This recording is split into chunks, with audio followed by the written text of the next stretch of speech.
Hi, I'm Carol Bartu with VUCast. Well, it is a new year, and if you're like many of us, you're looking for ways to cut calories after splurging a bit during the holidays. We've all heard about low-carb or low-fat diets, but Vanderbilt researchers are wondering, is one type of fat better than another when it comes to losing weight? Barb Kramer has the story. And I'm going to measure about 1.5 inches above your hip bone. Check-in time for Toleran Cooper.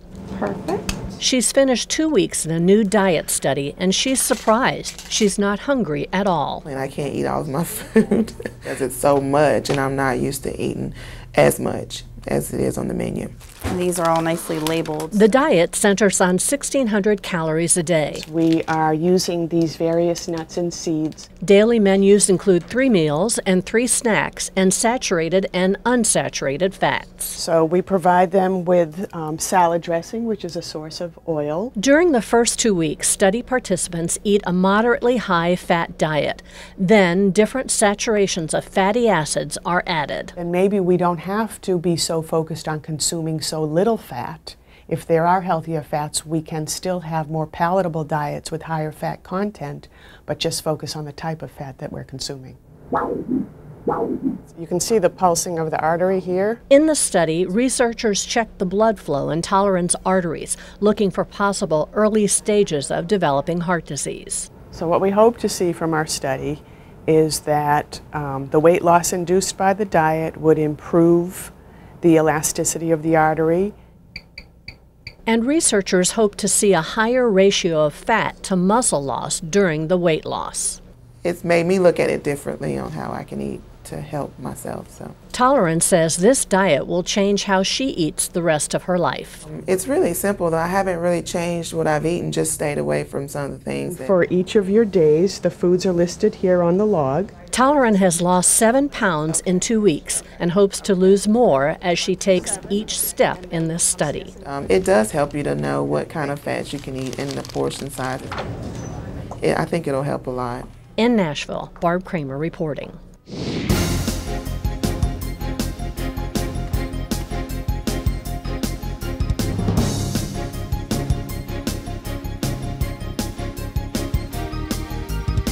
Yes, Flight 1 has a 10-minute ETA to the rooftop helipad. We're inbound from the seat.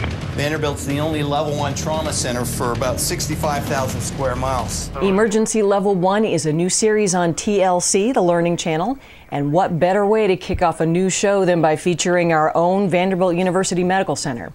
This episode is the first of 3 featuring Vanderbilt. Where are you hurting, hon? Right now, we're not only taking care of the trauma patient, we're taking care of 3 patients at the same time. Your due date is October 25th. Are these your first babies? Yeah. Okay. Television crews filmed in the Division of Trauma and Surgical Critical Care and the Department of Emergency Medicine during September and early October. Check your local listings for air dates and times for the show. TLC typically reruns its shows throughout the year.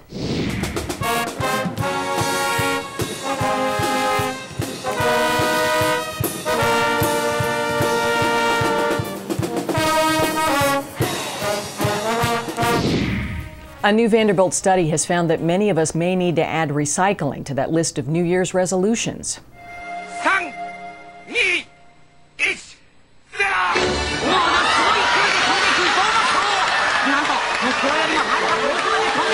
While some have gotten creative with reusing their water bottles, and we don't recommend you try that one at home, the researchers found that people generally fall into 2 groups: those who are diligent about recycling and those who don't recycle at all. The researchers surveyed more than 2,500 bottled water users, the first study to do so on a national level. Nearly 30% of those surveyed do not recycle their plastic water bottles at all, while around 40% say that they recycle every water bottle they use. You can learn more about the study and Vanderbilt's efforts to go green at vanderbilt.edu/sustainvu. It was the 3rd of September, the day I'll always remember. Yes, I will, 'cause that was the day when my daddy died.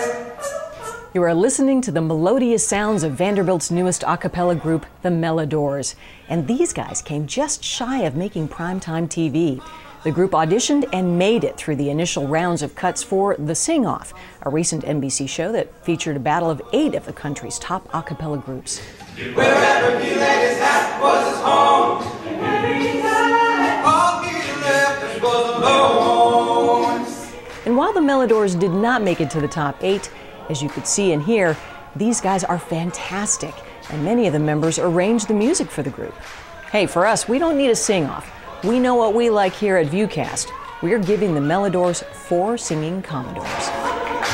For VUCast, I'm Carol Bartu.